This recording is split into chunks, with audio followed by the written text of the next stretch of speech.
So, If I'm not mistaken, Barry Odom was on the sideline for most or all the game the other day. What went into that decision? Will it stay there? I don't know, Tom. I'm not positive. We just felt like with where we're at, injury wise back there and things of that nature, we just felt like we needed him down there to inspire, coach on the sideline, face to face, things of that nature. So I don't know if it will or not. Could this week again, just simply because we're there's a possibility we might play some young kids, and so and we've got Coach Bowman back there as well, Tom, but we might do it again. I don't know.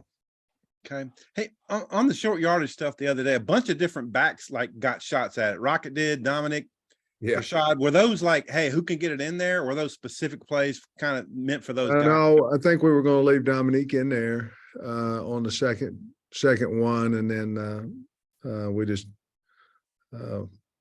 we didn't feel good with the way that we attacked the play, so we put another running back in there. Gotcha. And then the time you said you'd mentioned you'd been by the BYU Stadium, do you recall what you were out there for? What was going on? I think I might have been out there recruiting. It may have been. I can't remember how far Provo is from Dixie, Utah, but I know I went out in recruiting to see the national championship game out there, and Garden City was playing, and I think we were recruiting somebody from, I think it was Dixie playing Garden City, actually, if I remember correctly. And I may have just drove up. I can't remember how far it is. I didn't if it's a lengthy drive, but I may have drove up there just to see the stadium, see the campus at that point. I can't remember, to be honest with you, but I think that would be the case. Or it might have been when I was recruiting one of those kids around that area that I just drove by the stadium. Right. Yeah, Coach, with it being a place that you haven't been before, I know you don't do like the pregame stuff or the walkthrough stuff in the stadium, but is there anything that you do differently as far as travel for this game versus what you've done for other road trips? We haven't planned that. We've shown them pictures of the stadium and talked to them about, when we get off the bus, and that is a big time environment and things of that nature, but really no plans different than normal. I don't think you've talked about Quincy McAdoo at cornerback yet. I know you talked about Bakke because it was last week. So how did that process unfold, and is he moving back or after? We can't get healthy, Trey. So, we're trying to, so like when you know high school ball, you go over there and look at your roster, you go down the hall and say, hey, what are you doing this afternoon, type deal. And Quincy's played it in high school. And really, to be honest with you, Trey, he hurt his hand, and he wouldn't do us a whole lot of good at receiver because of the hand situation. And at least we believe he could tackle, still with a slight wrap on his hand. And he actually came to us once we moved Bakke. Quincy came to us and said, Coach, if you need some help on defense, I'd be more than happy as soon as I get cleared to go to practice to move over. And to be honest with you, he's a natural over there. I mean, he's a really good receiver, but he looks great over there, and they've spent a lot of time meeting with him. If that gives you any indication of what we think that he could do over there, a lot of extra time. Matter of fact, I just saw him down the hallway. He came in for some extra meetings, so they think a lot of him, and that's how it happened. Do you expect him to stay there, or is it just kind of going to be see where it goes?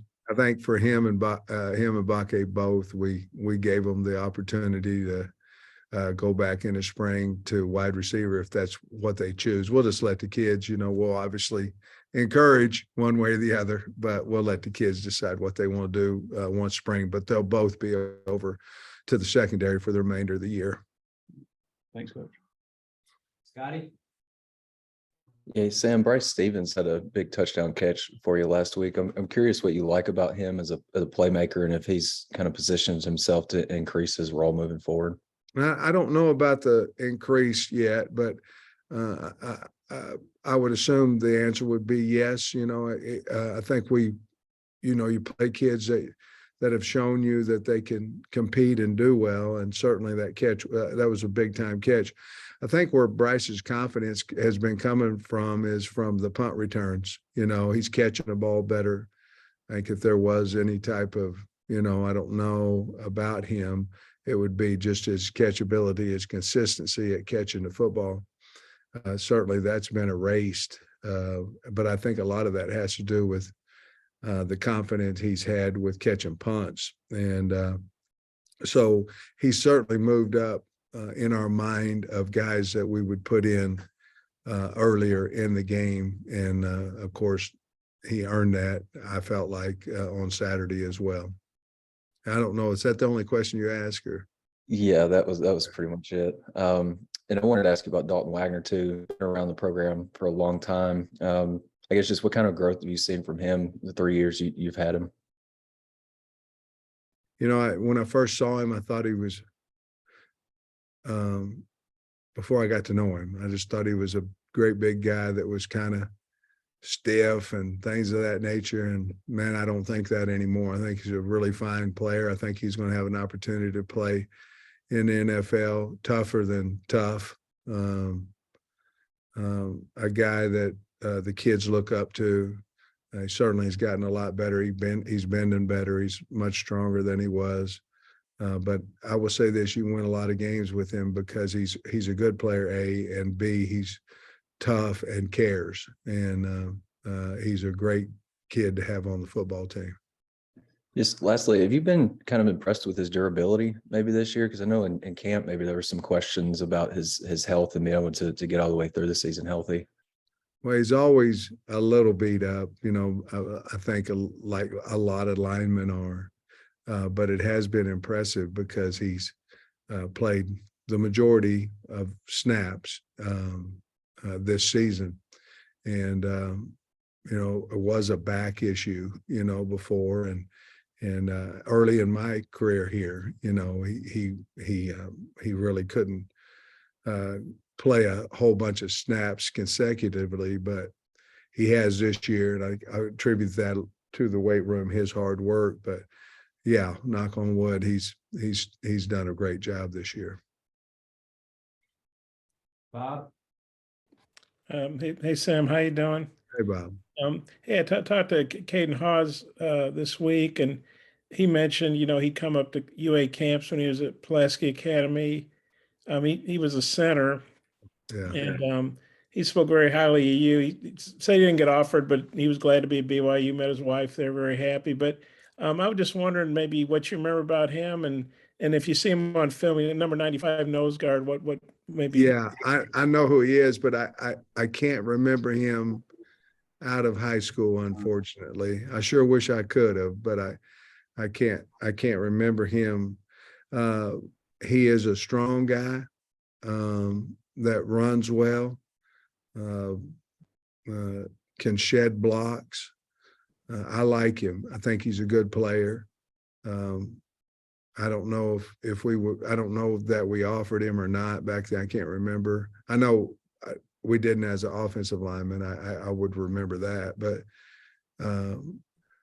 to lose a kid out of our state that's playing that well is fortunate for him, unfortunate for us, because he's a good player. He could help us if he was playing for us. I can tell you that. He was a senior in 2015, and you were going to Georgia, so maybe that just kind of. Hey, also, I know it's far from ideal to move true freshman receivers to DB in the middle of the season. That's not exactly a scenario you want to draw. But do you get a sense those guys are excited and enthusiastic, and maybe they can bring some energy over there? From that standpoint? They're really excited, and it's fun to watch. They're getting better.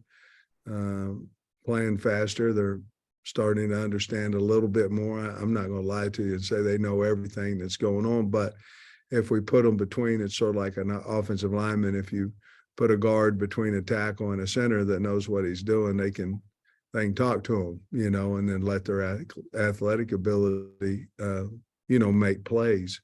I don't know if we're quite there yet with either one of those guys, but I believe after the bye week, I believe that both of them will play football for us. A significant amount, I was going to say, I don't know that for sure, but they're both going to help us this year. And a lot of times you make moves, Bob, and it doesn't work out. These two will work out, and they'll help us this year. They're talented kids. They were good wideouts as well, but they're physical and they're talented, and they want to get on the field. So they're willing to do the extra to do that. I really like them. I liked them at wideout. I like them over at the DB spot too. Thanks. Tom? What's your psychological approach been with the team this week? Because with all the injuries, I think guys can maybe get in their head, oh man, we're down. What's your approach been with them? Well, to be perfectly honest with you, we set very similar a year ago, having lost 3 in a row, and we're lower than low because we had lost to Auburn, which we thought going into the game that certainly that we had a great opportunity to win the game. We started slow, they started fast, we caught back up, you know, the game. So there's some similarities. We rolled up our sleeve, believed in each other. And, you know, I don't know what it was, I guess 4 of the last 5 games. And so we've painted this, we've done it to ourselves. But you got 2 choices. You either rally the troops. Now, some of that has been a little bit different of how we've practiced this week. We have to start the game. You know, we are waiting right now. And that's not fair to the kids, but we're not starting fast, and we need to. We need to get some early emotion, and that could happen with you know, scoring early, getting a 3 and out, something like that we haven't done over the last 2 weeks. And so we're talking a lot about that. We're practicing different. Basically, we're practicing a little bit like you would, like I did when I was in high school, and we're going good on good right after Indy, and we're doing that. We did that Monday. We did do it Tuesday. We're going to do it again today, and just kind of continue about when the whistle blows, we've got to play. When, you know, we don't have time to wait around. So that's been a little bit of a change this week. But, you know, you always worry. I'm long-winded here, Tom, but you always worry about your team when they lose, you know, and when we lose. But I don't think we have a confidence problem. Certainly we're not overconfident, you know, but I don't think you worry about a psychological, do you believe in each other, confidence, all those things you worry about. I don't think that's the case. We're trying to figure out the why, you know, and we've got several reasons of why, and one of them was me and our coaches, and we've got to continue to get better. And some of it is, you know, turning the ball over and things of that nature, and not converting and not tackling and some of those things. So we know the why. We just got to practice better to cure the problem. And I think that includes the coaches. We're in this thing. We got in this thing together, and we'll get out of it together. And that's kind of what it's been this week. And just to check off this box, KJ's cleared everything he needs to clear to be full go. And yeah, absolutely. Mm-hmm. Yeah. And how sharp has he been? You know, like very playing fast. Very. I mean, we had a 2-minute drill before the half yesterday, and sharp. And so our kicker kicked well, kicked both field goals right there with the ones and the twos, and it went well. But KJ's you don't know that he missed last week, to be honest with you. He looks good. Dre. Yeah, Coach, you guys are in the evaluation period. I was wondering if you're getting out to Utah or any of that region, or if you're going to hit some other area this weekend. Trey, we're not. We have been doing that, but this game is a really important game to us, and not that all of them aren't, but I just wanted to keep the coaches and the players intact, and everybody was at every meeting and all those things. So no, we're not. The great thing is we're off next week, so we'll have an opportunity to get everybody out, including myself. But this week, no, we decided we're going to go up there as a team and stay together the whole time. And not that you can't win games doing it the other way. I just decided, hey, let's nobody goes out this week. Let's all get on the plane, go together, and hopefully we can get a win. I know there's no whining about the schedule or anything, but with the only game that you guys have at home in October is Alabama. That was October 1st. Y'all had a lot of great recruits in for that one, but I guess the next home game is November 5th, I think. Is that difficult with having that long a stretch, not being able to bring in recruits?